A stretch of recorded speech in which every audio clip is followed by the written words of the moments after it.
Hey, this is Matt. Once again, welcome back to another video, and this is a paid request for Grade. Thank you so much, Grade. I appreciate it. He actually sent me a 4K of Graveyard Shift, the 1990 film from Tino Lorber. That was very kind of him. He didn't have to do that. So thank you for that generosity. I do apologize for the lateness of the video, but thank you for your patience. If anyone wants to request any other type of videos, whether it be a topic, a tier list, ranking, movie review, re-review, random thoughts, streams, commentaries, reactions, whatever the case may be, PayPal's the best way to do it. Do have a Cash App as well. Links are down below in info box. I will get to as soon as I possibly can. And for those that sent them, thank you. I really do appreciate it. So this is for Young Guns 2 from 1990, which, before I start, I am a big fan of the first Young Guns. The first Young Guns is my favorite Western. It's the Western I grew up watching as a kid. It was, to use the cliche words of hip, it was hip and cool and great cast. Emilio Estevez, Kiefer Sutherland, Lou Diamond Phillips, but you also had Charlie Sheen, Tasha Shamasco, Dermot Mulroney, Terrence Stamp, Jack Palance. Loved the score. I think it's Anthony Marinelli and Brian Banks, I believe. Ironically enough, the same who did the score for Graveyard Shift, since I just mentioned that. Love the score, had this rock, awesome beat to it. Love the finale when they're trapped in the house, they come out guns a-blazing.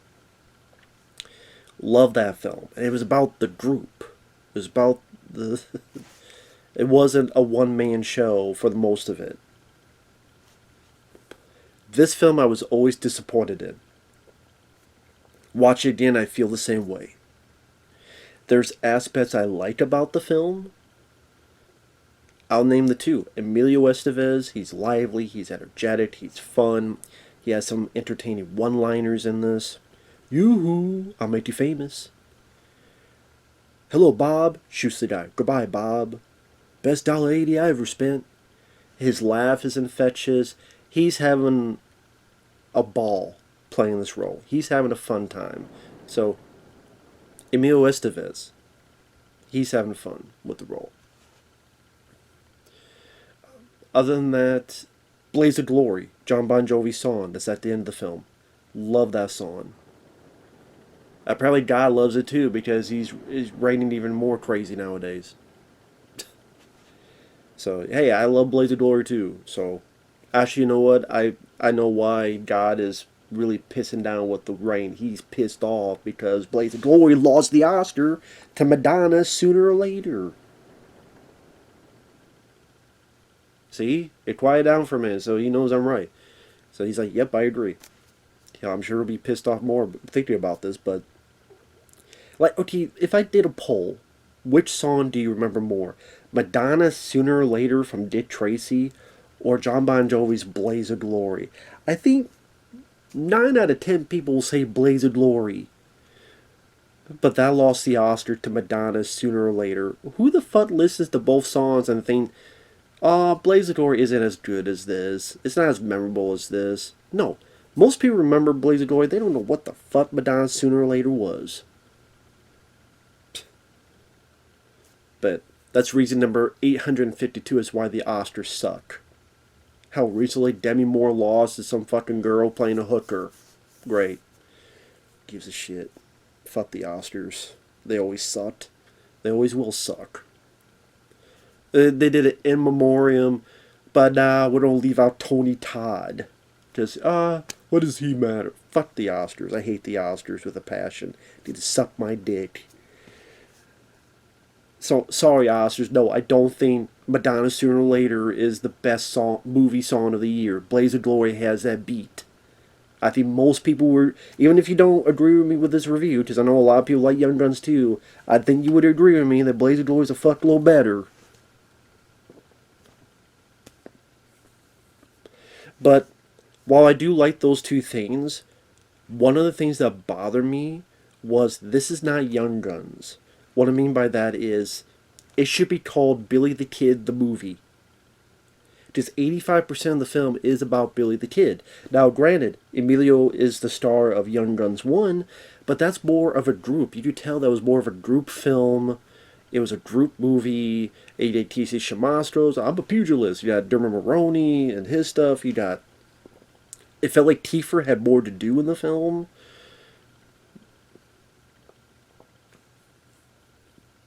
And you just felt that group dynamic much more in Young Guns 1. When they did High, you see what each one's doing it. We're in the spirit, asshole, they can't see us. Here, it is really just about Bill the Kid and what he's going through and what he's been through and what he's dealing with. And him getting in jail, getting out of jail, faking a lynch mob that did some people out.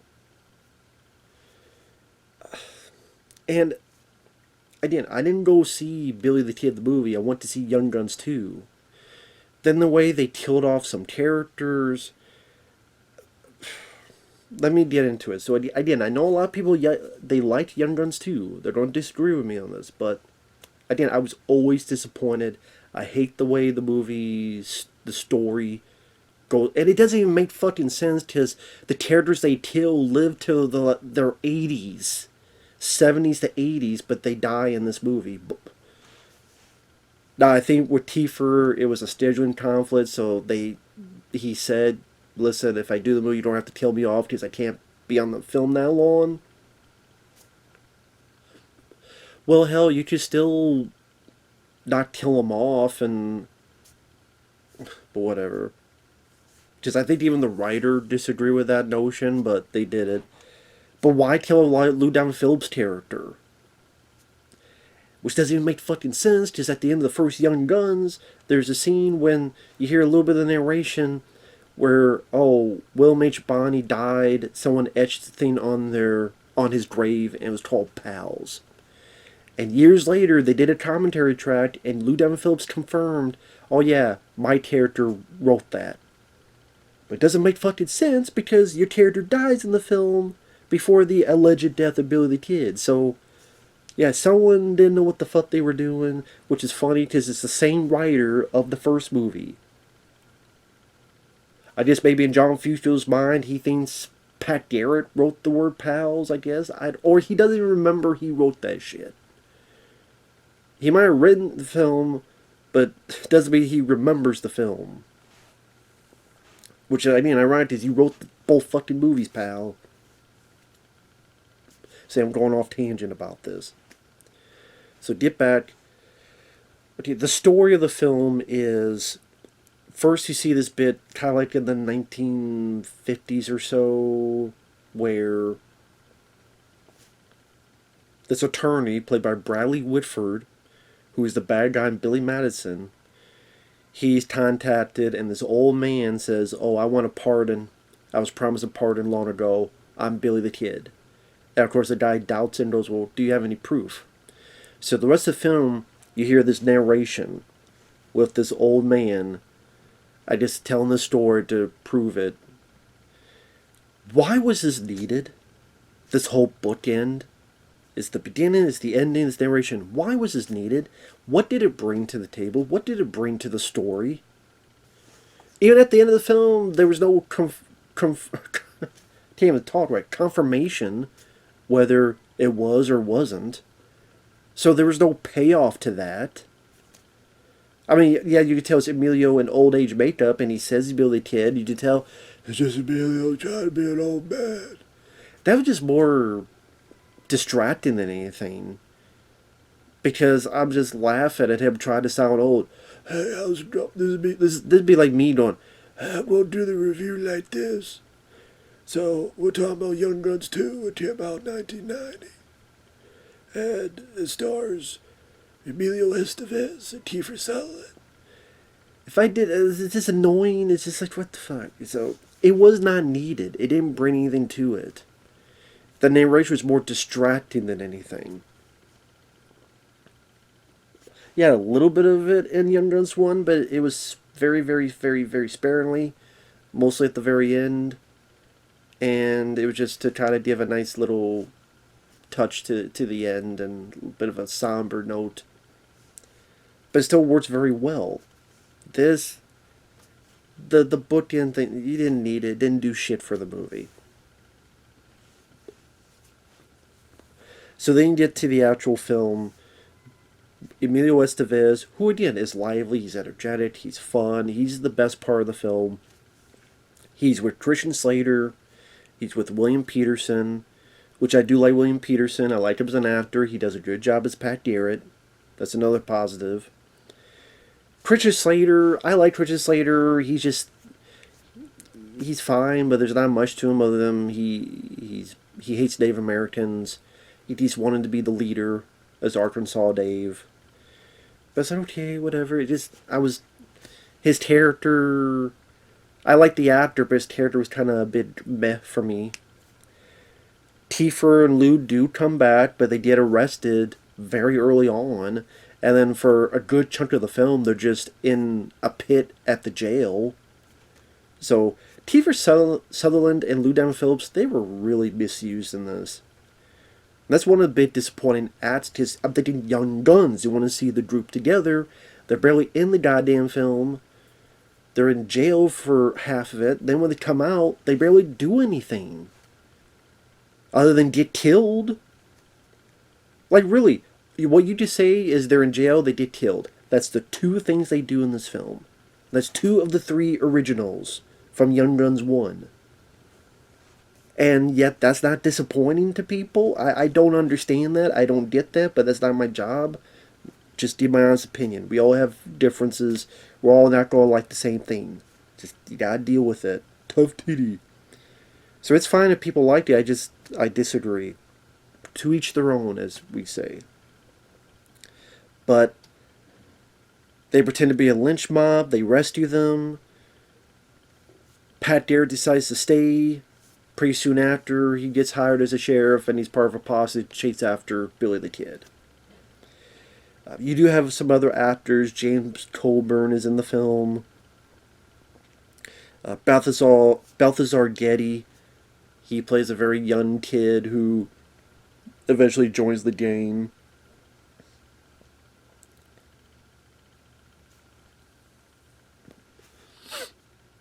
There's a bit where they hang out in a bordello.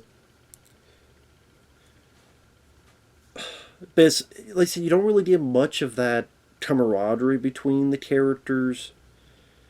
Some people that are added, they don't really have much to do. Alan Ruck from Ferris Bueller's Day Off. He's there, but he's a farmer, and he kind of, again, I like him as an actor, but God forbid if I try to describe his character. He's a farmer, and that's it. Like, I mean, there's really not much else to him. Christian Slater and Lou Diamond Phillips have a fight because there's a grave site for Native Americans, and Slater's trying to steal stuff, and Lou, finally given something to do in this film, fights Slater, gets a knife in his arm, and then there you go. Like, Lou Diamond Phillips had nothing to do in this movie. Nothing to do. Which is really weird, because he was like one of the more popular characters when the first film came out, and you would think he would be given more to do, but he's given, I feel, less to do in this. Which is ridiculous. Like, give him more to do. I don't understand that. And Kiefer, from what I read up, apparently there's some scheduling conflict, so he's like, well, if I do the film, then you don't have to kill me off. And apparently the writer, John Fusco, did not like that idea, but they did it eventually, which I know that pissed me off when I first saw the film. And then within 5 minutes, Lou Diamond Phillips gets shot, and then he's kind of limping around, and he always talks about when you see this horse, that's when his time's over. And he does, and then you get the idea he dies. And that's why I'm like, why are we treating these... like, yes, you have Kiefer for a limited time. There's got to be a better way to treat that character than this. Lou Diamond, what's that excuse? Why kill his character off? Why give him nothing to do? And that's what I mean. It's not Young Guns. It's Billy the Kid the movie. Just 85% is about him. Now again, he has some good stuff in it. I mentioned the "you who I'll make you famous," or when he's in jail, "you would go to hell, hell, hell." The exchange between him and Tifer, where he's like, "You are not a god. Why don't you pull the trigger and find out?" It's like when they wrote this film, they said, "You know what? Let's really pump up the Billy the Kid character." Now maybe that's because Emilio's star was rising, because you had Stakeout was a hit. He had been in other projects. I know Jeff Murphy, the director, would work with Emilio on Free Jack, which I don't mind Free Jack. I liked it for what it is. It's not a classic, but I liked it. You know. But that was just so infuriating. So it goes from Tifer getting killed, Billy gets caught, he gets out of jail, he he rides back, and that's the thing. Even the finale, like think of the finale of the first Young Guns. It was this big epic finale where they're trapped in a house and they're getting shot to shit, and they have to make this last ditch effort to come out and guns a blazing and kill whoever they can to get the hell out of there, and then Billy Kid comes out and goes, says his big line and shoots Jack Palance right in the head. Such an impactful ending. What's the ending of this? He rides back, Lou Down Phillips dies. He pisses around, there's Pat Garrett. He tries to reason with Pat Garrett, then says, "I'll make it easy for you," turns around.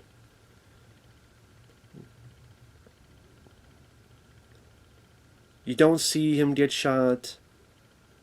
Then cut to the modern time, and the attorney believes he's Billy the Kid, and then just has some bits of, well, this is what happened to Christian Slater's character. This is what happened to Pat Garrett's character. It was never proven that this guy was the actual Billy the Kid. The felt like such a wheat sauce ending. There's a lack of action in that finale. It didn't feel satisfying in any bit. You knew within the story that this guy was supposed to be Billy the Kid because you could tell his Emilio's voice. And you kind of see through the old makeup as well. So I'm not believing in this story that he gets killed here. So that just leaves little to no impact of dramatic or any. It just didn't. It was a fucking fart in the church. It's a weak ass fart in church. That's what it felt like to me. A lame ending with barely any action compared to the first one. That's such rousing moments. What the fuck is this ending? You bring back Lou and you bring back Tifer, you give him jack shit to do. Okay, let's think of all the things Tifer actually does in this film. He teaches for about a minute at school. Then he's in jail. He does shoot a guy to save Billy. You are not a god. Dies.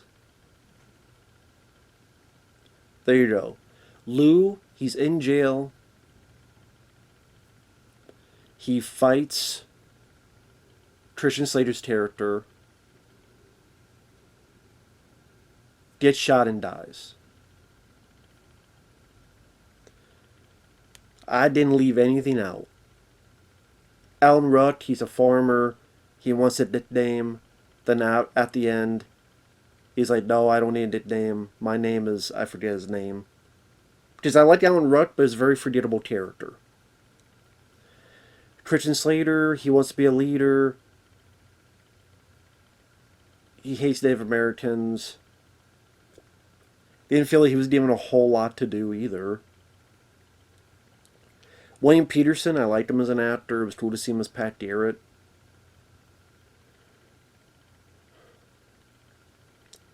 Balthazar Getty, I don't even know why he was in the film. He's just the first of the group to die, and the whole point is that, oh, he's so young. But it's not like Pat Garrett gets affected by it, or has nightmares about it, or has... Oh, Viggo Mortensen's in the film as part of Pat Garrett's crew. Cool to see a young Viggo Mortensen, but he's just a guy who has a few lines with William Peterson. James Coburn, he's in about 2 scenes.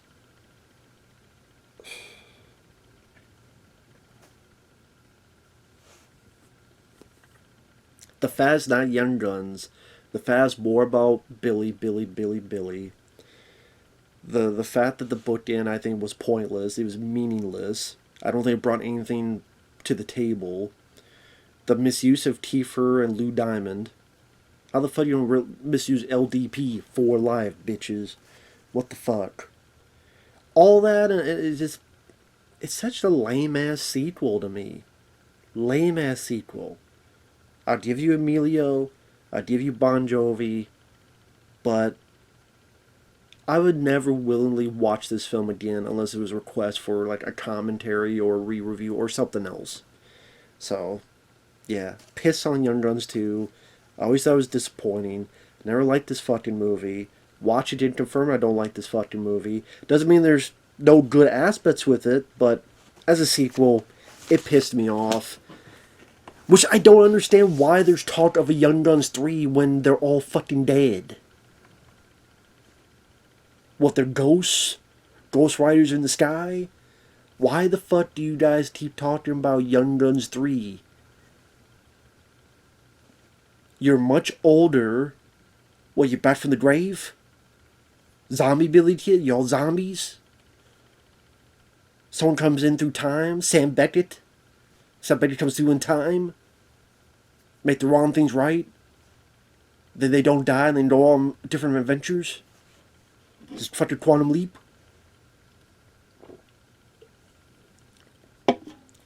I don't understand why there's talk of a Young Guns 3 when, again, they all died. Well, except Billy the Kid. But then, like,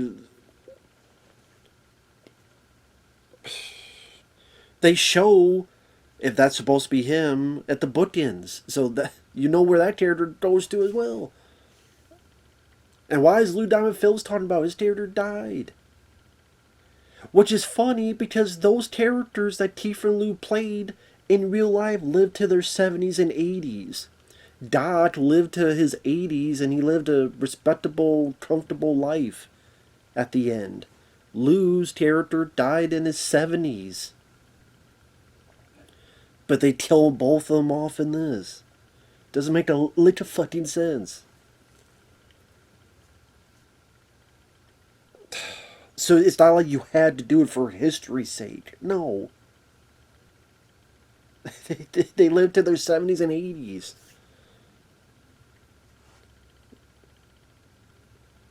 So yeah, killing them off. They're barely in it. There's misused. Like I said, it's just Billy the Kid the movie for 85% of the time. And I mean, that could be fun, but that's not what I signed up for Young Guns 2. It's not what I signed up for. So with that said, thanks for watching. Take care, and we'll see you guys later. Bye-bye.